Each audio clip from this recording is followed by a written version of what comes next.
I remember the moment like a blurry Polaroid you can't fully make out. Junior year chemistry class. The fluorescent lights humming overhead. The reek of ammonia and sweat mingling in the air. I was standing at the whiteboard, hands shaking slightly as I tried to explain the Avogadro constant to the class. My voice trembled, but I'd rehearsed the explanation to death. I knew it inside out. I glanced at the rows of faces staring back at me. Aliara scribbling something in her notebook, Jaden smirking at his phone, Mr. Palmer leaning on his desk with that tolerant teacher smile. Then I looked at Cole Richter, perched in the back row with his perpetually tousled hair and that half grin of his, and he said it out loud. "You're so forgettable, Em. Why do you even try?" The words cut through me like a scalpel. My cheeks burned, my throat closed up, and for a split second, I forgot what I was saying. The silence that followed felt like a vacuum. Mr. Palmer cleared his throat and saved me from spiraling further. "Thank you, Emily. Please have a seat." But the damage was done. I slid off the stool, my entire body humming with embarrassment and rage. After class, I threw my books into my locker and slammed it shut harder than necessary. My friend June found me in the hallway, teary-eyed and trembling. "Are you okay?" she asked, her voice soft. I shook my head, blinking back tears. "I'm fine," I lied, forcing a smile. But I wasn't fine. In my mind, his words echoed on repeat.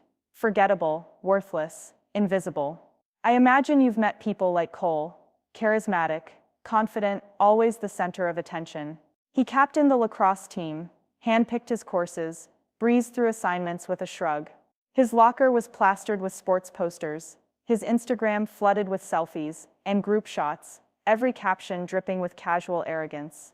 Meanwhile, I flew under the radar, straight A's, the occasional honor chorus solo, but no one ever noted my presence. If not for Mr. Palmer's encouraging nods, I suspect I might have faded into the walls by sophomore year. I could have let it crush me entirely. A kinder soul might have floated by, offered a hug or an apology. But Cole thrived on his own brand of psychological judo. He flipped insults into raw fuel for himself and left you stumbling. I resolved then to never let him, or anyone, undermine my sense of self-worth again. I buried his words in a corner of my mind, tucked them deep beneath every award ribbon and scholarship application, and pressed on. Fast forward 10 years. I'm no longer Emily the Wallflower, but Emily Carter, author of a modestly popular blog called Heartprint, where I distill life lessons into neat paragraphs and share little mantras. Growth begins when your comfort zone ends, and courage is simply permission to feel fear and do it anyway. Somehow, these words found their way into the hearts of thousands. Heartprint's social channels glow with sunrise images and comments like "Your words saved me today, and I wear your mantras as armor." I've spoken at a handful of conferences on emotional resilience and launched an online course series called Mindful Voices. But every morning, I still wake to a twinge of the same old self-doubt, just enough to keep me humble. I'd convinced myself I'd overcome being forgettable. I'd built something tangible: community, connection, impact. Yet sometimes, I still braced for someone to toss my words aside, like scraps of paper. Then one Tuesday evening in March, a friend tagged me in an Instagram story. It was a carousel of images promoting some new streetwear brand, Verdant Vibes, run by none other than Cole Richter. I clicked through, jaw-dropping. There were hoodies printed with his logo, a stylized R, and tees emblazoned with bold block-lettered phrases that looked eerily familiar. Growth begins when your comfort zone ends. Courage is permission to feel fear and do it anyway. And there it was, in all its brazen glory, a shirt bearing one of my most popular Heartprint quotes. I tapped my screen, photo of Cole's store website, shirts, hoodies, loungewear, selvage cotton, limited edition. My heart thundered. He'd not only skimmed the internet for my sayings, he'd gone full retail, limited run, only 100 shirts. Grab yours before they're gone. And there on that page, my words, my voice, repackaged in overpriced merch and hawked to thousands of his followers. I stared at the add to cart button, as if it had sunk fangs into me. How, why, what right did he have? I reminded myself I'd never given him permission. My intellectual property, these little truths I'd crafted, were being commodified without a single cent coursing through my PayPal account. Worse, thousands might buy them, believing they were Cole's pearls of wisdom, not mine. I texted June. "Holy shit, you have to see this." Cole's selling my quotes on shirts. Her reply was instantaneous. OMG, that's insane. Screenshot everything. DM him. Or lawyer up. I closed the app, screen dark, stomach churning. I didn't want a petty social media spat, nor a legal battle that would drag me through months of headaches. But I also couldn't let him trade on my voice. This felt personal. An echo of that chemistry class humiliation, magnified by a decade of my own work. Cole had declared me forgettable, but now he was literally putting my words on billboards of fabric. That night, I lay awake, mind racing through unsent messages. Hey Cole, saw your new merch. Fantastic quality. But I noticed those quotes funny. Where'd you get them? Or maybe greetings, Mr. Richter. Heartprint LLC holds copyright on the phrases featured on your shirts. Kindly remove them, or we'll explore a licensing agreement. I didn't want to start with threats. I wanted him to understand the gravity intellectual piracy, personal violation. But who was I kidding? In his world, grabbing trending phrases likely came with a shrug. Words are free, right? We'd always lived in two parallel orbits. His spotlight world of social media clout and corporate bros. My niche realm of introspection and mindful living. By dawn, I had a plan. I'd craft a polite but firm cease and desist message, give him a deadline, and gauge his response. All week, I'd been preparing a keynote for a wellness summit. Now I'd prep for this showdown. The timing couldn't be worse. My speaking coach would kill me for letting personal drama distract me. But some battles demanded to be fought. I rolled out of bed, brewed green tea, and opened my laptop. Emails and Slack threads from work blinked, but I blocked them out for the moment. I drafted in a clean doc. Dear Cole, I hope this message finds you well. I recently discovered that Verdant Vibes' new apparel line features several quotations originally published on my Heartprint blog, specifically quote, quote, and quote. These phrases are my original work, created on dates, and are protected by copyright. I'm reaching out in good faith to request that you cease and desist the unauthorized use of my intellectual property. If you would like to continue featuring these phrases, please let me know, and we can discuss a licensing arrangement. Otherwise, I must ask that you remove them from your merchandise lineup within 10 business days. I appreciate your prompt attention to this matter, and look forward to resolving it amicably. Best regards, Emily Carter, Heartprint LLC. I stared at the screen, heart pounding. Then I hit send. Peace of mind, not yet. My stomach clenched as I waited for a reply. Would he scoff, vanish, offer a half-baked apology, or surge back with a lawyered-up response, suggesting he didn't have time to track down copyright notices? I closed my laptop, splashed my face with water, and headed to the kitchen to make breakfast. Life, primary startup, blog audience, summit speech was still waiting. But something had shifted. The forgettable girl at the whiteboard had turned into a woman no one could forget, least of all Cole Richter. And so begins the next chapter. How one woman reclaims her words, confronts her old nemesis, and stands up for the power of her voice, even when it's printed on someone else's shirt. My heart pounded in my ears as I clicked send, dispatching the cease and desist to Cole Richter.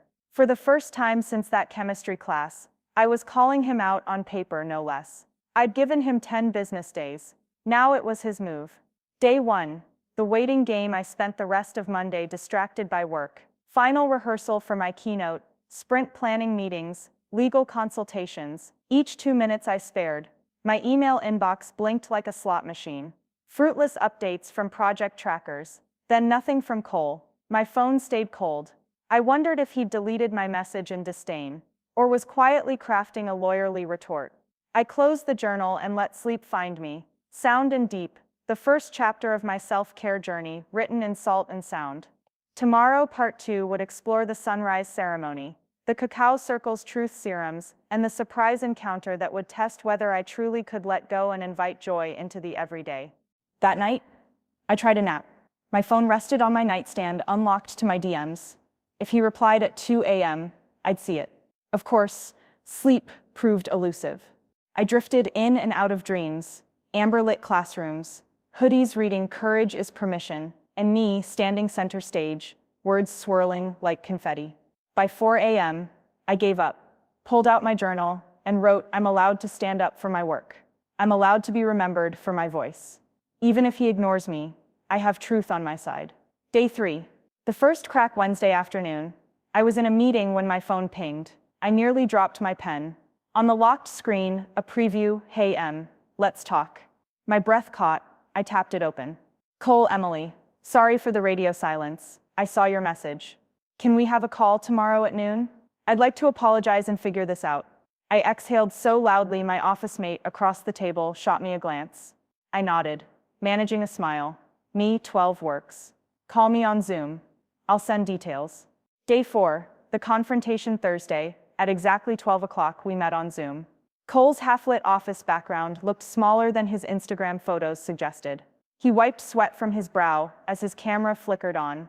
"Emily," he began, voice rough. "Thank you for being direct. I messed up. I shouldn't have scraped your quotes without asking." I nodded, arms crossed. "Glad we agree. Do you understand why that crossed a line?" He ran fingers through his hair. "I thought they were anonymous. You know, everyone's always reposting these inspirational quotes without attribution. I saw them trending and put them on merch. I didn't check. That was lazy and disrespectful." I leaned forward. "Lazy, yes, but also a violation of my work. These are the distilled lessons of my life, my business, my community. You turned them into products you monetize. That impacts my brand and my income." He exhaled. "I get it. I want to make it right. I'd like to license them properly, pay a fee, credit you, and share profits. Upfront and retroactive." My guard dropped a fraction. "What kind of licensing?" I pressed mute and scribbled notes. "Flat fee, revenue share, minimum guarantees, territory defined?" He unmuted. "Maybe a $5,000 upfront fee, 20% of net sales, credit on every product. I'll reprint the shirts and donate a portion to charity." I sat back, considering. It wasn't terrible, but I needed to gauge his sincerity and ensure the terms protected me. "Send me a draft agreement.